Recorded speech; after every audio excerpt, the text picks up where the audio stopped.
Hello, good morning. আগের দিন তোমরা দেখলে আমি এখানে এসে পৌঁছেছি। এবার শর্টসে তোমাদেরকে পুরোটা পার্ট দেখাবো অল্প অল্প করে। এখানে উনুন আছে, বাট এখানে আসলে মাসি উনুনেই রান্না করা প্রেফার করে। আজকে আমাদের উপোস আর সবার নিরামিষ, তাই এখানে পনির রান্না হচ্ছে। আর এটা হচ্ছে এটাই প্রথম বাড়ি ছিল যেটা বেড়ার মাটি দিয়ে তৈরি। আর আমি এখানে এসে এরকম খালি পায়ে হেঁটে হেঁটে বেড়াই। একটু সে জামা কাপড় চেঞ্জ করে বসেছিলাম, ছোটো মাসি বললো রাস্তা থেকে আনতে যেতে। ও মা, যেতে যেতে দেখছি অলরেডি বড় মাসি আর বৌদি এসে দাঁড়িয়ে রয়েছে।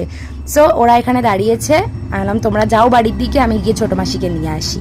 এসছি ছোটো মাসিকে নিতে। আর এই যে হাতে দেখেছো, দুজনেরই হাতে ছোট্ট ছোট্ট দুটো পুতুল। এরা কিন্তু ভাগ্নি আর পিসি, দুজনের মধ্যে মাত্র 1 মাসের গ্যাপ।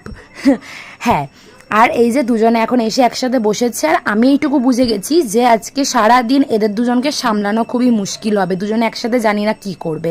চলো যাই ঠাকুর আনতে, আর ঠাকুর আনার পার্টটা দেখাবো কালকে। টাটা।